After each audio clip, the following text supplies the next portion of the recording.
प्रभु के नाम का पारस जो छूले वो हो जाए सोना।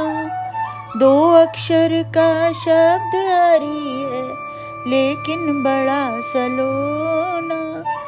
जिसने संकट टाले भारी भारी हरि हरि जय जय नारायण नारायण हरि हरि। नारायण का नाम लेते हुए हम सब चले गिरिराज महाराज गोवर्धन पर्वत की 21 किलोमीटर की परिक्रमा करने। कुछ लोग पैदल तो कुछ दंडवत परिक्रमा भी करते हैं। इनकी ऊंचाई अब 80 मीटर ही रह गई है। कभी श्री कृष्ण ने जब इन्हें कन की उंगली पर धारण किया था तब ऊंचाई रही होगी करीब 30,000 मीटर। यहाँ से कोई एक छोटी सी शिला भी अपने साथ नहीं ले जा सकता, शायद अशुभ होता है, ये हमें वहाँ के लोकल्स ने बताया। वहाँ बस गिरिराज जी की रज ही ले जा सकते हैं। शिला के पास ही बैठकर यदि कोई हरि के नाम की माला फेर ले तो उसे ऐसा पुण्य मिलता है जैसा कि कृष्ण के कान के पास ही भजन गाया हो। यहाँ पर गिरिराज जी पर चरण पादुका लेकर विचरना वर्जित है, मतलब जूते चप्पल नहीं ले जा सकते, नंगे पैर ही चढ़ना पड़ेगा। वहाँ सूखी पत्ती और कांटों की वजह से धीरे धीरे ही चढ़ा जा रहा था। गिरिराज महाराज गोवर्धन पर्वत एक किंचित मात्र पहाड़ी ही नहीं है, अपितु साक्षात श्री हरि है।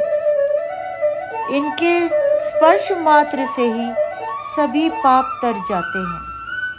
इनकी महिमा का बखान पुराणों में ही नहीं मिलता, अपितु स्वयं श्री भगवत कथा में भी मिलता है। तेरी माया का न पाया कहीं पार की लीला तेरी तू ही जाने। कितनी ही बार दया निधि ने संसार को आके उबार लिया। जब जब धरती पर धर्म घटा तब तब प्रभु ने अवतार लिया। करो हरि दर्शन गिरिराज जी के रूप में। लेकिन ये अवतार नहीं है, ये तो साक्षात कलयुग में श्री हरि के दर्शन है। गिरिराज जी के दर्शन करना मतलब नारायण के दर्शन करना है। वो नारायण का ही एक कलयुगी रूप है। यहाँ आज भी भगवान की लीलाएं हो रही हैं।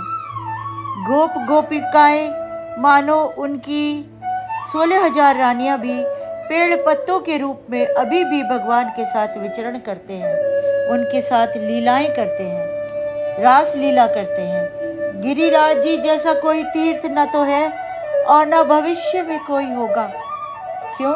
क्योंकि वो तो स्वयं कृष्ण भगवान है। अब नर लीला तो नहीं हो रही, किंतु प्रत्यक्ष या अप्रत्यक्ष रूप में श्री हरि के इस धरा पर दर्शन होते ही रहेंगे। अनंत काल तक ब्रिजमंडल की धरा पर कृष्ण लीलाएं आज भी अप्रत्यक्ष रूप में होती हैं। गोवर्धन पर्वत को एक ऋषि ने श्राप दिया था कि वे प्रतिदिन एक सरसों के दाने के बराबर घटते रहेंगे। इसीलिए अब ये अरावली पहाड़ों का एक हिस्सा गोवर्धन पर्वत लुप्त प्राय है। अब इनकी हाइट सिर्फ 80 मीटर ही रह गई है। द्वापर में नंदलाल जन्मे, बस गए वो जन जन के मन में। जन मन ही नहीं, श्री हरि कण कण में व्याप्त हैं। आप सभी हमारे साथ करें हरि दर्शन गिरिराज जी के रूप में। कलयुगी रूपी भगवान के दर्शन भगवान के कलयुग में इसी प्रकार अप्रत्यक्ष नहीं प्रत्यक्ष रूप से दर्शन आप कर सकते हैं गोवर्धन पर्वत के रूप में। ये अप्रत्यक्ष नहीं है, ये तो प्रत्यक्ष प्रमाण है भगवान के इस युग में प्रकट रहने का। वैसे तो कण कण में जन जन के दिल में मन में व्याप्त हैं श्री हरि। करो श्री हरि दर्शन गिरिराज जी के रूप।